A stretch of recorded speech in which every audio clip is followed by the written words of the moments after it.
Remember, Paul's exploration of justification by faith, that when people trust Jesus' death and resurrection was for them, they're given a new status, they're right with God, they're placed in a new family, the covenant people of Abraham, and they're given a new future, the hope of a transformed life. Now Paul wants to show how this reality should reshape every part of our existence, because being in this family means being a part of a new humanity that God is creating through Jesus and the Spirit. So Paul goes back to the first human character of the biblical story, Adam. His name means humanity. And Adam, like all humanity after him, has chosen sin and selfishness. And so everyone faces God's judgment because we've become slaves to sin's influence, resulting in death. But then Paul contrasts Adam with Jesus, who he says is the new Adam, a human who lived in faithful obedience to God, shown through his act of sacrificial love. And now Jesus offers his life as a gift to others so that they can be justified before God. And so Jesus stands as the head of a new humanity that is being transformed by this gift, which leads him to chapter 6. Paul reminds these Christians in Rome that choosing to follow Jesus means leaving their old Adam-like humanity and entering into the new Jesus-like humanity. And their baptism was a sacred symbol of that transition. Their old humanity died with Jesus, and their new humanity was raised with him from the dead. So when a person trusts in Jesus, their life becomes joined to his life. What's true of him is now true of them. It's when people accept their identity as Jesus-like humans that they are liberated to become the wholehearted humans who can truly love God and their neighbor. Now, if creating this new humanity was always God's purpose, Paul asks in chapter 7, what then was the point of God giving Israel the law, or in Hebrew, the Torah? Now, side note, when Paul uses this word law, he sometimes means the storyline and message of the first 5 books of the Bible, but other times he's more specifically referring to the hundreds of commands given through Moses and that are found in the Torah. The second meaning is Paul's focus here. What was the purpose of all those commands? Paul says that the commands of the Torah were good. They showed God's will for how Israel was to live. But if you read the storyline of the Torah, Israel broke all those commands. The more laws Israel received, the more they replayed the sin of Adam and rebelled. So even when God gave his people specific moral rules to obey, that did not fix the problem of the sinful human heart. And so paradoxically, these rules made Israel even more guilty.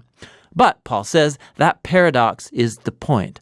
God's goal was to make it crystal clear that it's evil that's hijacked the human heart, and that the Torah, good as it is, could not do a thing about it. But Paul says in chapter 8, the solution has arrived in Jesus and the Spirit. And here's how. The commands of the Torah acted like a magnifying glass. It focused the problem of the human condition into one place, the people of Israel. But now Israel's representative, Jesus the Messiah, has paid for and dealt with all of that sin through his death and his resurrection. And now Jesus has released his Spirit into his new family to transform their hearts so that they can truly fulfill the call of all of the Torah's commands to love God and neighbor. And there's more. God's renewal of human beings is the first step of his larger mission to rescue and renew all of creation, making it a place where his love gets the final word. Now you can see how chapters 1 through 8 are one long flow of thought here, but it raises some other questions. If all of this was God's purpose, what is the current status then of Paul's fellow Israelites who don't acknowledge Jesus as the Messiah? How does this story fulfill God's promises to them? Well, Paul begins in chapter 9 with his own anguish over fellow Israelites who don't think Jesus is their Messiah. And it leads him to reflect on Israel in the past from the Old Testament story. And he reminds us that simply being an ethnic Israelite, a physical descendant of Abraham, never made one automatically a faithful member of the covenant family. Paul shows us how God has always selected a subset from Abraham's family to carry on the line of promise. And his point is that now that line of promise is carried on by those who follow Jesus. He reminds us that for a long time, people inside and outside Abraham's family have rejected God's will.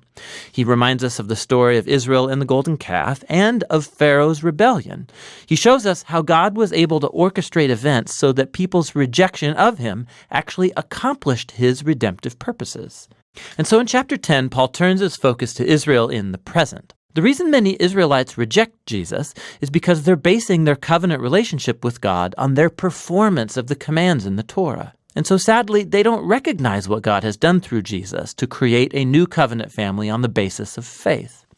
And so Paul asks in chapter 11, what is Israel's future? Has God written off his people? No, he says.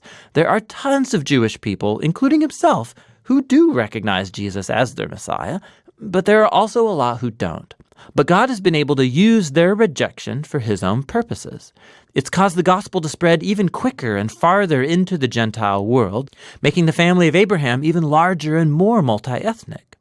Paul describes God's covenant family as a big olive tree, and the rejectors of Jesus have been broken off, so to speak, and these Gentiles are like wild branches that have been grafted into the family tree. However, Paul says, one day Jesus will be acknowledged by his own people. He doesn't offer any details about how. Paul simply trusts God's character and promise that he won't give up on his covenant people. Which transitions into the final section of the book, chapters 12 through 16. But remember the big picture. Because of their faith in Jesus, Jews and Gentiles are now together Abraham's family, that new humanity that's being transformed by God's Spirit. And so, this is how God's fulfilling his ancient promises. Therefore, the only reasonable response is for these Jews and non-Jewish Christians to be unified as the church.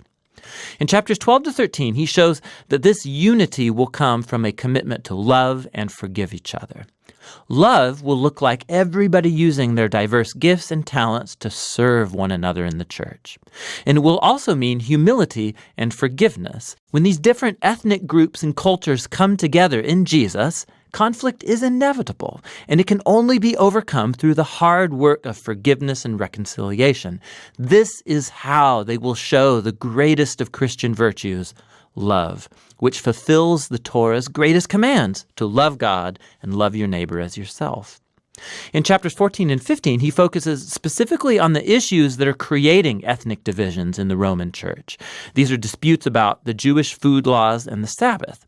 And Paul says these practices don't define who's in or out of Jesus' family. And if people differ over these culturally important but non-essential issues, they need to learn how to respect each other's differences. And it's in this way that love will heal and unify Jesus' family. Paul closes the letter by first commending Phoebe, who's a key leader in the church of Cenchreae. She had the honor of carrying and perhaps even reading this letter aloud to the Roman churches for the first time. Paul then concludes by greeting all the people that he hasn't seen for a long time, and that's the end. Whoa.